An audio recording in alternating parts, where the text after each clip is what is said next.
we find ourselves at a time when we have gone through those phases. Africa has seen independence. Africa has seen post-independence. Africa has seen coup d'etats. Africa has seen guerrilla movements. Africa has seen civil wars. Africa has seen genocides in Rwanda. Africa has seen ethnic wars. Africa has seen religious wars. But amidst all these, there is a single spirit that remains alive and well. And that spirit is that we must be united. And that is why to talk about pan-Africanism in its latter-day understanding, when the Organization of African Unity, heads of states and government gathered in Addis Ababa, Ethiopia, to celebrate 50 years after the formation of the OAU in 1963, South Africa's Nkosazana Zuma, who was then the chair, wrote an imaginary letter to Kwame Nkrumah. I will paraphrase the letter because she was saying, in effect, Mrs. Zuma, he was telling the Osagyefo, how had we listened to you, Africa would be different. How had we listened to you, we would now be united, and we would not be at the dinner table of the Americans, of the Europeans, of the Italian stock, or the English stock, or the French stock, or the German stock. We would not be at the dinner table being humiliated by the Chinese.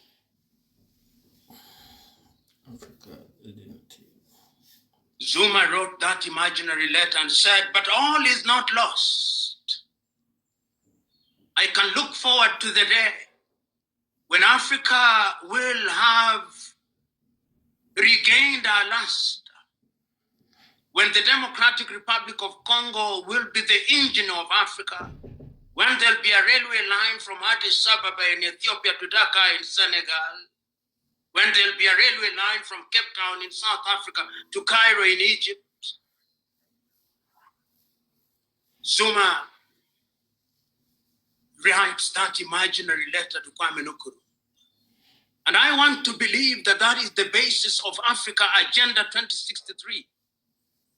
Because Africa Agenda 2063 is actually a rehash of what Kwame Nkrumah was saying in the 1960s.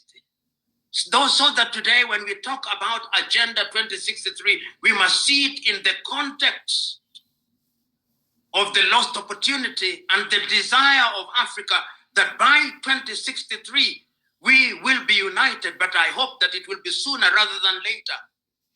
That is how I understand the Africa Continental Free Trade Area signed in Kigali, Rwanda in the year 2018, which tells us that we must now unite. That is how I understand the Yamoussoukro Agreement, which say that the African skies must be open.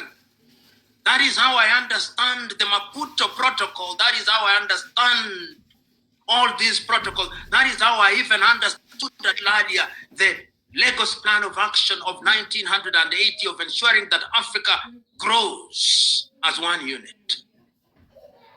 Today, when we talk about pan-Africanism, we must remind ourselves that pan-Africanism is about uniting us. We must tell ourselves whether we are Africans in the mother continent or we are Africans in the United States of America, or we are Africans in the Caribbean, whether you are in Jamaica or Barbados or Barbuda or in Brazil or in Europe, Africans in the diaspora. We are saying that the time is now when Africa must begin to rethink. We are telling ourselves that the parties that invoked the name of Pan-Africanism must now revive. every political party in Africa must now ask the question, when will we dissolve all these boundaries?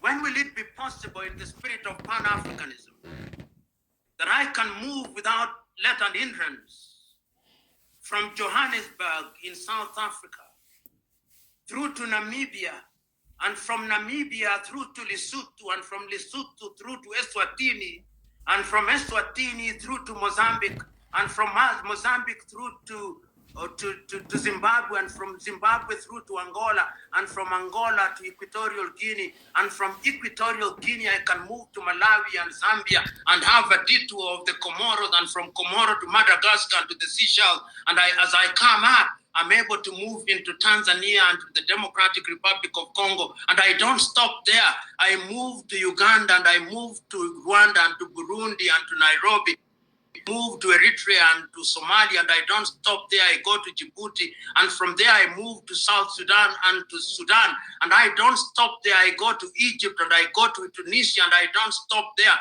And I come down into Algeria, and I don't stop there. And I go to Morocco, and I don't stop there. And I go to Gambia, and I don't stop there. And I go to Senegal, and I go to Mauritania, and I go to Niger, and I go to Nigeria, and I go to Burkina Faso, and I don't stop there. I come to Central African Republic, I come to Cameroon, I come to Ambazonia, to Togo, Benin, to Liberia, and to Sierra Leone, and Guinea-Bissau, and to Liberia, so that I don't need a passport to move in that way.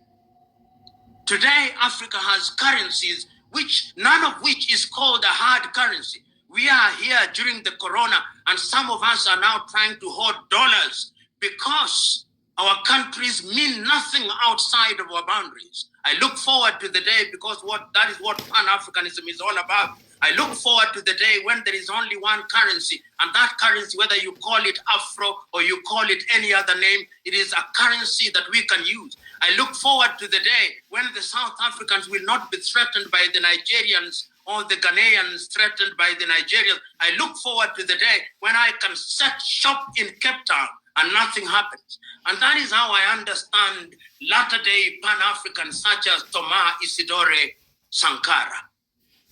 Thomas Isidore Sankara took power in 1985, 1983, and within 5 years, he had come up and was speaking a different language. Sometimes when we talk about Thomas Sankara, we think he was the age mate of Kwame Nkrumah. He lived in our lifetime, but he used the opportunity of energizing the process of Pan-Africanism. That is why I understand latter-day Pan-Africanists such as my good friend Julius Silo Malema, who on a daily basis are telling Africans that our only salvation lies in our unity, are reminding us that we cannot survive the onslaught of the Chinese if we are disunited. We cannot realize our potential if we are disunited.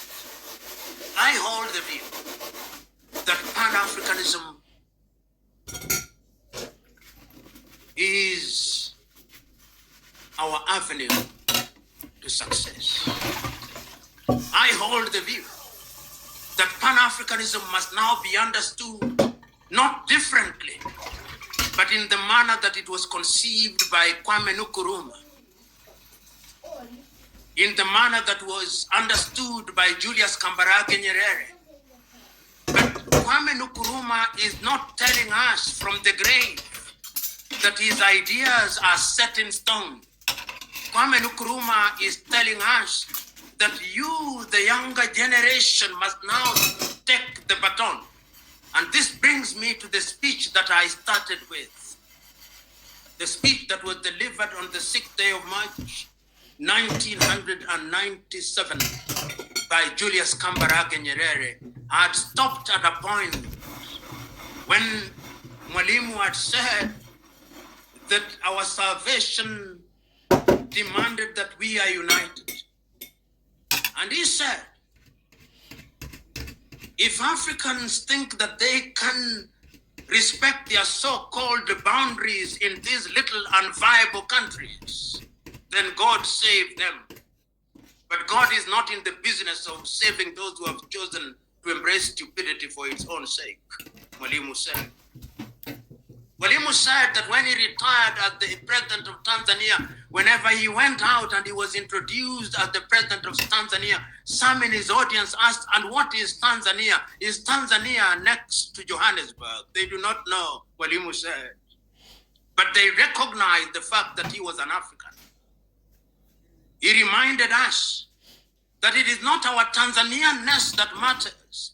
It is not our Kenyan-ness. It is not our Ugandan-ness or South African-ness or Namibian-ness or Angola-ness that matters. It is our African-ness.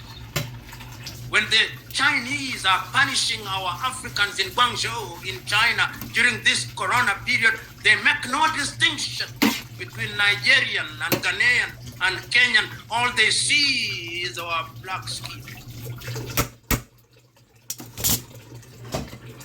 When we are being humiliated in European airports and are being asked for all manner of vaccination, and I suspect that in the coming future, we will not go to Europe unless we have a vaccine which is manufactured by Roche or some other pharmaceutical company in Europe. We will not be allowed to go into that part of the world. When our great sons and daughters in the diaspora are being humiliated in the United States of America or in Brazil, they are not asking whether they are Ghanaians or whether they are Guineans or whether they are Central African Republican. They are saying these are African, they are of one stock. Mwalimu said, and he said that our generation may have been successful in midwifing the process of independence. The time is now that you, younger generation, must now take the baton and ensure that all these little organizations that you have created, East African Community, SADC, ECOWAS, Maghreb, Central African Unity, combine them into one so that Africa can be united. And we are not being naive in saying that we will be united immediately. We must begin to move in the direction. Because I'm being hosted from South Africa, I want to remember something that I saw as a young man in the 1980s. It is a documentary prepared by a great pan-Africanist and a Kenyan, Professor Ali Mazurui, Africa, a Tribal Heritage. And in that particular documentary, he talks about many things, but I'm choosing only one because it captures a conversation with the current president of South Africa, Matemela Cyril Ramaphosa, who was then the Secretary General of a trade union. In those younger days, he had a beard. In those younger days, he smoked and smoked in style. And as Mazurui talks about him, he says that there have been many trade unionists who have been in the struggle for the liberation of Africa. And he said, Sekou Touré was a trade unionist. Patrice Emery Lumumba was a trade unionist. Whether Ramaphosa will one day move from trade unionism to political leadership, I do not know. Mazurui was not a Jewish prophet, but Matemela Cyril Ramaphosa is now the president, not only of South Africa, but the chair of the African Union. How I wish that when he leaves that office of the chair of the AU, he will have embraced the spirit of the Osagie for Kwame Nkrumah. He will have embraced the spirit of Julius Kambarage Nyerere. He will have embraced the spirit of Thomas Sankara. He will have embraced the spirit of Modibo Keita. He will have embraced the spirit of Ahmed Ben Bella. He will have embraced the spirit of Amilcar Cabral. He will have embraced the spirit of Nelson Holisa Mandela, and he will lead the continent towards unity so that historians may remember him fondly.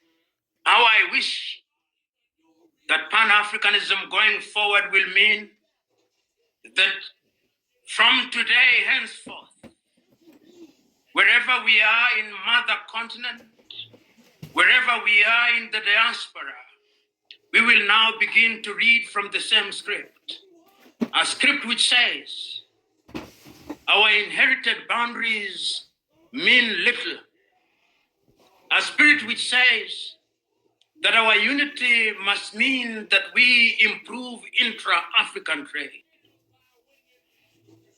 a spirit which says that we must now have a single passport, a spirit which says that we must have a single currency, a spirit which says that we must standardize our education, a spirit which says that all the resources of Africa will be utilized for the benefit of Africa, a spirit which says that we shall not discriminate amongst ourselves, a spirit which says that there will be no xenophobia, a spirit which says that our success lies in our unity, a spirit which says that we shall no longer accept things that are conceived from Europe and America and swallow them lock, stock, and barrel, a spirit which says that our continent is capable of achieving for ourselves, a spirit which says that our men and women in the diaspora, who are some of our best brains, can have something to come back to Africa for,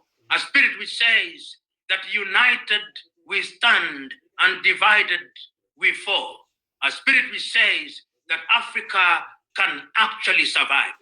And that is why it gladdens me when I move across the continent of Africa now, and I see younger Africans whom you will never hear about in the newspapers, and I meet them. In the recent past, I've had the occasion to listen to great African minds. The lady who was dismissed by the African Union, Dr. Arikana Chihombori Kwao, who in the recent past has come out and made our position known against the French manipulation. I've met her. I've not only met her, I've also met and read great Africans. Nana Kobina Nkesia from Ghana, who has written about the need for Africa to have a different governance system. I've had the occasion of reading great Africans, such as the great Cameroonian, Achille Mbembe, who from Witwatersrand University writes about Africa. I've listened keenly to other great Africans. I've mentioned him before, Silo Julius Malema. Young Africans who sometimes may irritate us, but is it not our duty to be irritated by younger generation? In fact, I dare say that the young generation must only have one mantra and only one claim to fame, that they must irritate those who are in power so effectively and in such an organized manner that they'll have no choice but to do that which is good and right. I've met a young Zambian, Kelvin Kaunda, founded a university, the Eden University, teaching about pan-Africanism. I can go on and on, but there is no reason why we should give up. We should not give up on any one of us, because united we stand, divided we fall. So it is for you to come together and give us a United States of Africa. We are not going to be a race without a country. God never intended it, and we are not going to abuse God's confidence in us as men. We are men, human beings, capable of the same acts as any other race, possessing under first circumstances the same intelligence as any other race. Yeah, thank you for watching. Please remember to subscribe and have a wonderful day. And catch you in the next one. To the team, people are not subscribed. Please subscribe.